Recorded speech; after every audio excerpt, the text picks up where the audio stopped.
Hi, I'm James Bedford. We're here at Cisco Live 2014 in San Francisco, celebrating the 25th anniversary of Cisco Live. I'm joined now by none other than Edzard Overbeek. Edzard, thank you so much for joining me today. Thanks, James. We're going to be speaking about Cisco services today, so let's get straight down to it. Good. We've heard lots from John Chambers today about the Internet of Everything. Yep. Tell me, how is the Internet of Everything impacting Cisco services? So it's, in our view, the fourth market transition, right? If you take data, voice, video, the first, second, and third market transitions and the services capabilities that we've built around that, both in the technical services domain and the professional or advanced services domain, then this changes everything. It connects billions of devices. It will lead services towards not just technical and professional services, but platform capabilities. Moving northbound into applications, into business process, consulting services to help our customers monetize on all these opportunities. And last but certainly not least, and you saw that in the keynote John did, the industry solutions, right? What are we doing for transport, for manufacturing, for financial services? So as you probably see, I think it's very exciting for Cisco.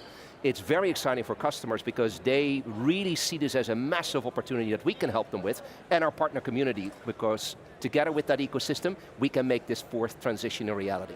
Of course, but how is Cisco services impacting the Americas region? I can't get my words out today. Specifically, how is it impacting the Americas region? Specifically, if you take your first question out, the Internet of Everything, it's really all around building out these business outcomes for our customers, right? Much of the conversation that you've heard on stage, where two customers in the keynote said, you know, it's cool that you have the technology and keep on doing that because that's your DNA fabric, but can you help me drive the outcomes from a business perspective, from a financial perspective, from an operational perspective? That changes the way that we engage with our customers in line of business, in C-suite, and if you particularly take that to the Americas, I think the Americas have been playing a leading role in how Cisco can evolve going forward, not just from a services perspective, but as a total company monetizing on these opportunities. And do you see that rolling out to the other regions in the next year or 2 years? Absolutely. If you take Europe with regards to the manufacturing capabilities that we have there, and they're leading that particular vertical. I've run APJC for a couple of years, and if you then take smart and connected communities over there, where you have Songdo, where you have different cities that are built from the ground up, every piece of our regional setup is playing a vital role. And the good thing is, at least I think it's a good thing, the best practices that we share within the company will really make this thing to life. How about Cisco Smart Services? Tell me more about Cisco Smart Services. What is it? What does it do? I think, you know, I would love to take credit for that brilliant idea, but to be honest, a lot of other people have invented this. The smart services is really the analytics that we drive on top of our installed base. So many, many years ago, the team decided to say, you know what, it's good to sell the products and then do the technical service and deliver the professional capabilities, but what if we can really start to monitor? What if we understand the usage of routing and switching and compute and storage? What if we would compare that to a database that is the best in the world, and we can help our customers to optimize settings around voice, video, data?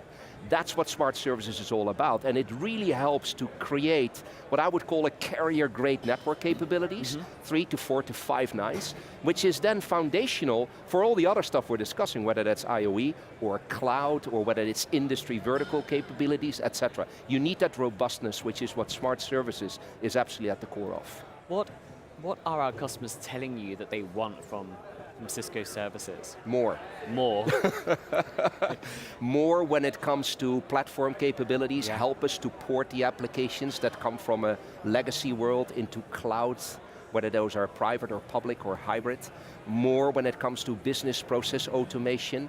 Don't spend more money system integrating it together, but help us to automate, help us to create those outcomes that it serves our business needs to our customers going forward. And that's where the consulting piece comes in. So, you know, we joke a little bit about it, that it is more, but I think it is more. And if you link it back towards, I think the opening comments during this day, about 25 years being in the business, it feels like we're reinventing it all over again. We're at the very, very first stages of something that could transform the company, transform our customers, and therefore the internet. Of course, and as John said, to survive, customers have to be innovative and they have to continue reinventing themselves or they'll be left behind. Absolutely. Do you think Cisco are doing that successfully? I think we are in pockets, to be realistic. This is a massive market transition. I think we're very good when it comes to service provider. We have some real good solutions in the financial services. Other verticals, we're learning the lessons, but we're fast learners. And I think based on what services can provide to then replicate that, scale that out, and help our customers across the globe deliver on those true capabilities is what we're all about. Let's focus on the, and I'm really interested in this, the consulting service that Cisco is providing. Tell me more about that. You know, we've basically divided our capabilities into both technical and business consulting. If I start with business consulting, we have top-notch consultants that can come into a boardroom of any major enterprise in most of the verticals and help them define how strategically they could evolve using internet technology. Yep. Once you do that, you move from design to assessment phase. What do you have right now? How do you build a plan around that? And what are the next steps? And what we normally would do then is bring our ecosystems partners on board and say, okay, if we do application migration, here's what we could do together with you. If we would start to move into business process reengineering, come along, Mr. Partner, because you have practices around that. And it's really a best practice. He's doing it, John Chambers. Good to see you. Edzard's doing fantastic. Go ahead. Sorry for the John Chambers there just like bombing us as we're presenting. There you go. Business process, that's what for us, with partners. And the ecosystem will help us to then scale that. And I think that's really what's driving this massive opportunity. And to be realistic, in some pockets, as I said, we're leading. In other pockets, we're pretty much following, but fast learners. Okay, that's interesting. Tell me more about the acquisitions we've had recently of Service Grid and Dualex. Why are we acquiring companies like that, and how are they helping us with our journey moving forward with the delivery of Cisco services? So if you would draw a visual in your mind, technical service, professional service, and as I said, those platform capabilities, what you want to do is you want to make sure that you don't need constantly people to do a change order, right? You need automation. Yeah, of course. What SolveDirect delivers is a connect once, scale multiple. What does that mean? In a world of clouds, many cloud providers will offer their services catalog, their solutions. SolveDirect automatically connects those troubleshooting tickets for support systems and will automate the whole supply chain for you. Very powerful. Reductions in cost and operations of 30 to 40%. Dualex is a different acquisition. So once you have that, imagine a world where every device is connected. What if you would have energy management capabilities? Not just to optimize your data center, but to start to connect to everything, lighting systems, air conditioning systems, devices that are on the street. And you could manage and monitor and proactively send out policy to optimize your energy consumption. Okay, so like a smart connected building, for example. Absolutely, massive opportunity for customers. Very good from a green point of view, but also a huge experience from a consumer point of view, because now you know that your company is responsible for not just providing you with the best device, creating the uptime, managing the energy, all of that. That's what Dualex delivers for us.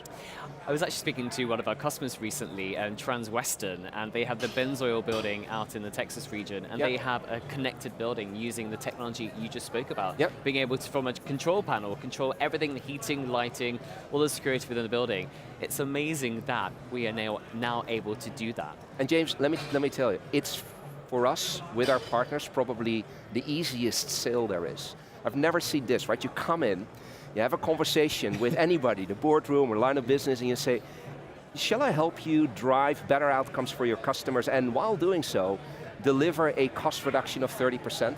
It funds itself, right? And it just is the right thing to do. So to your point, that's what we have right now. That's just part of the capabilities that we're building, but it's very exciting. So if our audience want to find out more about Cisco services, where can they go to find out more information? You know, we have a lot of people walking around here physically. We have, of course, our website where you can go towards. I would argue just anybody that you know from the services organization, pull them out of the corridors and sit down and have this conversation. My team knows very much what we have today and also can give you a little bit of insight where we're going, maybe. And of course, if you are joining us on cisco.com or ciscolive.com/online, speak to one of your Cisco account managers, they'd happily put you in contact with the Cisco services team. Edzard, thank you so much for your time. It's been thank you, James. a pleasure. Thank you. We'll see you soon.